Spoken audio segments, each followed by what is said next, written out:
Tonight on Nation to Nation, Senator Ivon Bo's private member's bill continues to be examined in committee.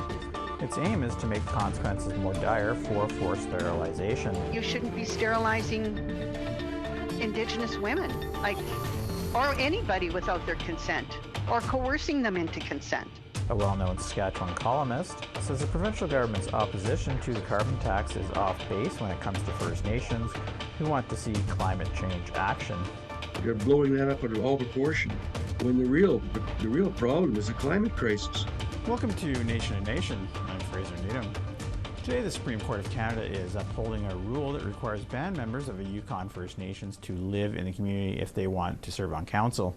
Band member Cindy Dixon has been fighting the Vuntut First Nation in court to have that requirement declared unconstitutional because it means elected to council or members that are elected to council must move back to the community within 14 days of winning a seat. Dixon has a son with medical issues that require him to live near a hospital, and this 200-person flying community is 800 kilometers from Whitehorse and does not have a hospital. Joining me today to talk about the Supreme Court decision is APTN reporter Danielle Paradis, who has been covering the story. Welcome to Nation, Danielle. Hi, Fraser. Happy to be here. Maybe you can just tell our viewers a little bit about what this case is about and how it ended up all the way at the Supreme Court of Canada. Mm-hmm. So Cindy Dixon's story starts in 2018, but I'm going to take us a little bit further back to 1993, which is the date that the Vuntut First Nation first had their self-government agreement with the Yukon Supreme Court. So at that point, they were able to establish a constitution, which they have. It's viewable on their website, and that enumerates the rights of the people who live in the community. Now we go forward to 2018, and Cindy Dixon, who does not live in community, she lives, as you noted, 800 kilometers south in Whitehorse, and she wanted to run on council. She has said she's spoken to APTN in the past, and she said that she really wants to make sure that the voices of people who are not in the community are still represented and that they might have different concerns. So she attempted to run in 2018, but her nomination was discarded because she did not meet the residency requirement. She appealed that to the Yukon Supreme Court, and then the judge there agreed with the nation that although it was a potential breach of Section 15 of the Charter, which is equality, that Section 25, the Indigenous rights, it prevents Section 15 from invalidating that residency requirement. Now it's moved on to the Supreme Court, where we've just got the decision today. Now, the decision talks about Section 25 of the Charter of Rights and collective Indigenous rights. What did the Supreme Court say about that? This is the most that we've really heard about Section 25. So previously, although that has been in the Constitution, it's not necessarily been something that we've known exactly what that means, particularly where they reference other rights. So this gives us a little glimpse that Section 25 now means that nations who have self-government agreements, who have constitutions, may be able to apply their own election rights. And I know this has come up in other communities that we've covered at APTN. It doesn't necessarily mean that that this will absolutely allow people to set their own requirements. There's still unique steps that the Yukon First Nation has taken, especially with their constitution. The discussion is still evolving. Since the decision is so fresh, we're still working on reaction as well. But I think that it is definitely adding some clarity on Section 25 that we didn't have before. Now, moving back to this First Nation, what does it mean for this First Nation, and what does it have the potential maybe to divide those living on and off reserve? I think that we could say safely that division has already existed. Even in what Ms. Dixon talked about regarding the concerns of community or people who are not living in community. So that's not anything new necessarily, but I think that we could see a real division as to whether or not this is fair, whether or not this is whether or not it's most appropriate to have people stay connected to their community, especially in situations like Old Crow, which although Ms. Dixon grew up in Old Crow, she needed to move both for her son and also for work. So when you deal with remote communities, it's often very challenging for people to find work within those communities. And it is a pretty big ask that they have to stay in their community in order to run for council. That said, there's an argument on the other side that the VGFN's lawyers have talked about, which is, that importance to connection and land and keeping that ancestral land strong, as well as keeping people with skills in the community. So there really are two sides to this discussion. And what do you think it says about the sovereignty overall of First Nations communities? It's because VGFN specifically had the self-government agreement, which was validated by the Yukon Supreme Court, that might be a different situation than what other nations find themselves in. And the decision did not speak specifically to a nation that would be claiming complete independence from Canada, because that's not the situation here. The VGFN set up the agreement to fit within the Yukon Supreme Court, and that's what the Supreme Court cited. Specifically, they cited a paper from 1995 where Marie Ellen Lafond, now known as Marie Ellen Turple Lafond, and Peter Hogg spoke about creating the communities within the constitutional framework that we have. So I don't think we've answered that sovereignty question today with this ruling, but I think that it gives some question and some pause. And I think nations that have these agreements, if they're of the understanding that they're sovereign, they're going to be looking at this a little bit closer today, because that's not what the Supreme Court is saying. Right. I'm sure there'll be lots of discussion, though, in coming days, but we'll have to leave it there. But thanks again for joining us today, Danielle. Thank you so much.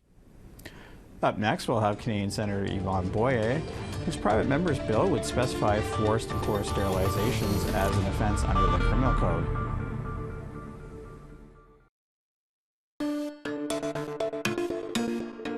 Welcome back.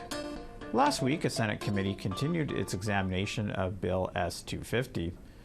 This is a private member's bill tabled by Ontario Senator Ivon Bo, which aims to stiffen penalties in the criminal code around sterilization of women without consent, and to make it an indictable offense with a possible maximum sentence of 14 years. But could that make reproductive health providers second-guess critical medical procedures, especially in an emergency situation? Here to talk about it all is Senator Ivon Bo. Welcome to Nation to Nation, Senator Bo. Thank you. I'm happy to be here. So maybe you could first outline for our viewers just what is the main reason you decided to table your private member's bill? Well, I had been asked by survivors for a number of years if I would consider putting a piece of legislation in that would criminalize the act of forced and coerced sterilization. And for several years, I really resisted it, because so many times we find the criminal code doesn't work the best for Indigenous people. And it wasn't until we had testimony from several of the survivors on a report tabled by the Senate Standing Committee on Human Rights that dealt with forced and coerced sterilization. And every one of those women asked for the criminalization of this act, and every one of the main body of women that had been sterilized had been asking for a number of years. And it was at that time I knew that I had to do it, and so we pulled together as best we could. We worked with the law clerk and studied the criminal code and put together the first iteration of this bill in June 2022, and that was the introduction of the bill. And so the bill has been carrying on through the Senate since. Now, I know that doctors are already not supposed to do this this action, or they're not supposed to do it. But so why is there a need to put penalties specifically in the criminal code? Well, there are provisions within the criminal code that forbids the act of forced and coerced sterilization without consent. There are consent rules in every province, and it's still happening. And it's happening because they're not listening to the women, or Indigenous women, Black women, vulnerable people, and men as well sometimes are being coerced into sterilization, often because of a judgment call. And it's a judgment call that the doctor makes based on the fact that perhaps this woman has too many children, and I'm going to strongly suggest that she not have any more women. And this woman is Indigenous. And so there's an inherent bias within the system and discrimination and racism within the system that says, oh, that there's a birth alert on that baby. We're going to, really try to make sure that woman doesn't have any more children. So that's primarily what what we've been seeing, and this is what the bill targets. It's specifically targeting the act of coerced and forced sterilization, and the primary purpose of the bill is to directly stop sterilization without consent. So it has safeguards in it. There's nothing in this bill that is not already in the criminal code. And if we don't do something about it, the status quo will remain exactly as it is, and more women will be sterilized. The last woman that came to me that was sterilized was at Christmas time 2023. So we know it's still happening, and the more women hear about this, the more they talk to each other and they stand up for their rights. There's 5 class action lawsuits all across the country right now, and women are standing up for themselves and saying no. There's one little story, if you will let me tell it, about a young woman, and this is just in my general everyday working life. I checked into a hotel, and it was in the West, and it was late at night, and there was one person behind she was the clerk behind the desk, and I said, I'm checking in. She said, oh, hello, you're the Senator of Sterilization.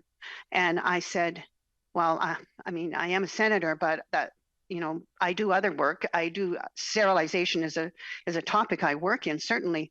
But she looked at me and her eyes got big and the tears started coming out. And she said, they did it to me. They did it to me when I was 21 and I had 4 children. And now I'm 35. My children are grown and I have a new partner. And I can't have any more babies and I can't afford IVF. I just wanted to move for a second to the other end of the argument. I guess it's not really an argument, but what some of the criticism that's come up is that stiffening these penalties could have a chilling effect maybe on the quality of reproductive care Indigenous women currently receive. What's your answer to that? Well, I think there's a really chilling effect right now because we have, well, my office has counted 12,000 women that have been sterilized against their will. And I've just been telling you about other women and probably women that are being sterilized right as we speak. That's a pretty chilling effect.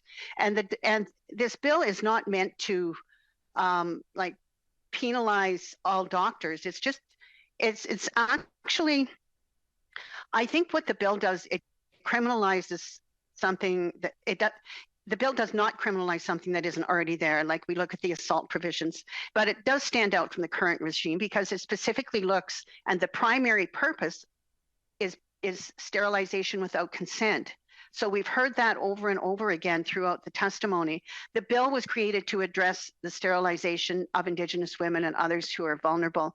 And it aligns with what we know on the state of law on consent, and it paves the road for accountability for, pardon me, for physicians.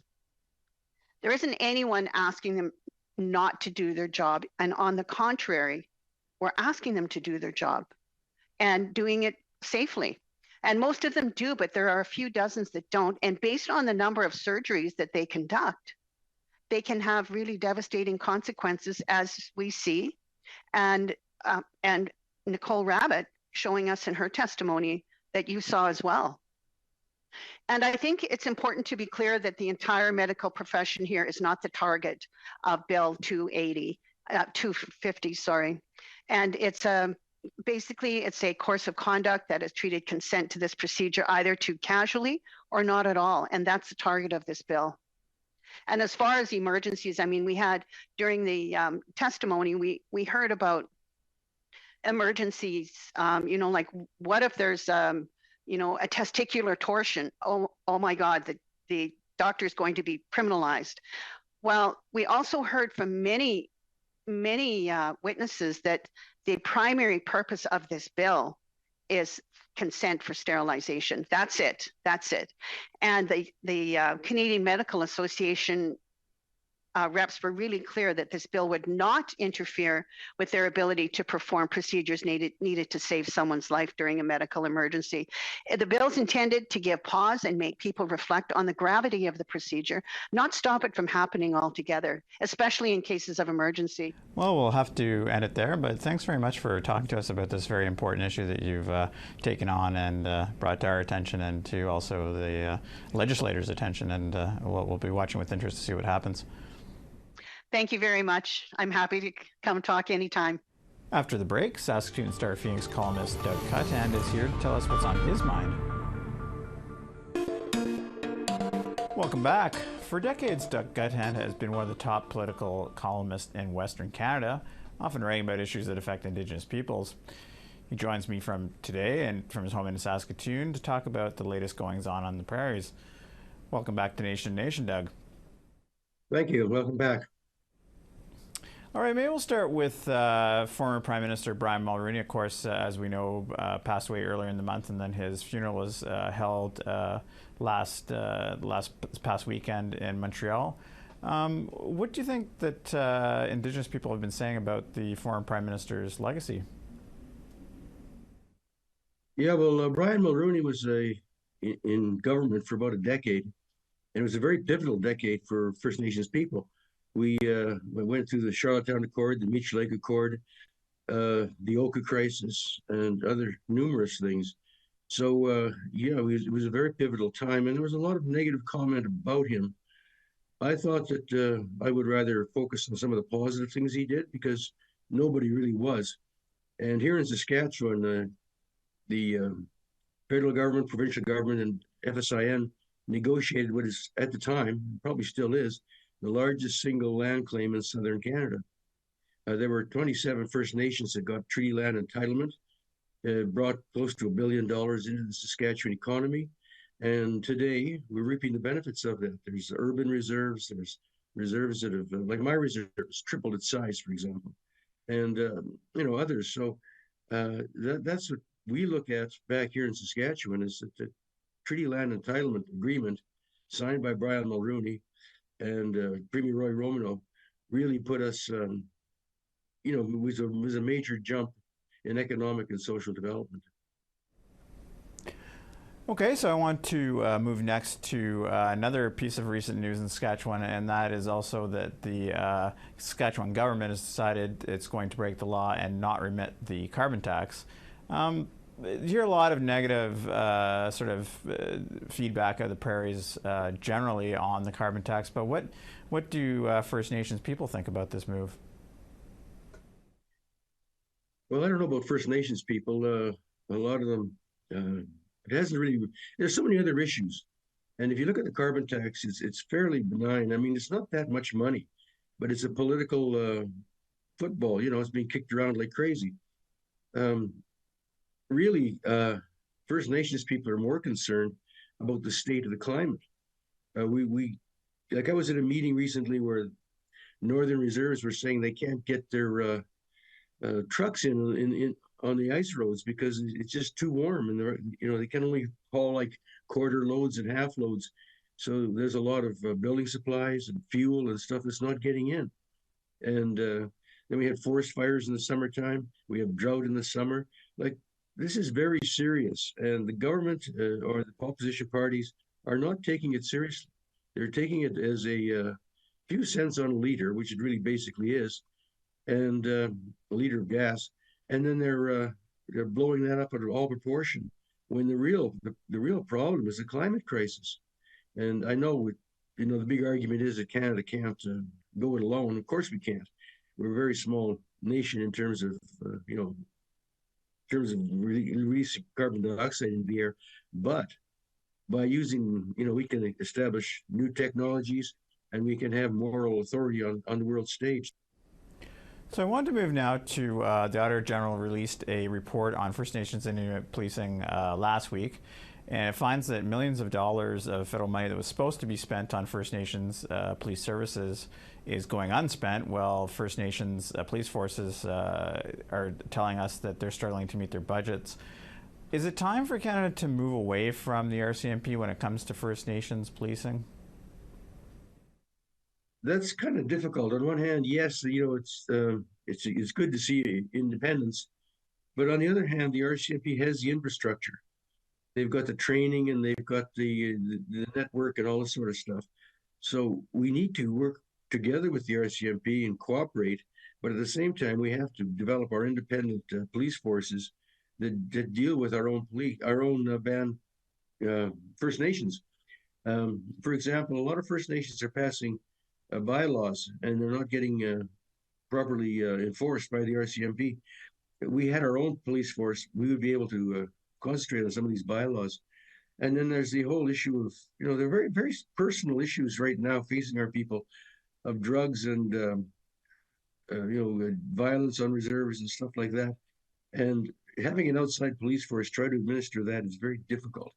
Having a First Nations police force where they've got people that understand the issues and are familiar with the issues, they can go a lot further in calming down with some of these communities. The object of policing is community safety.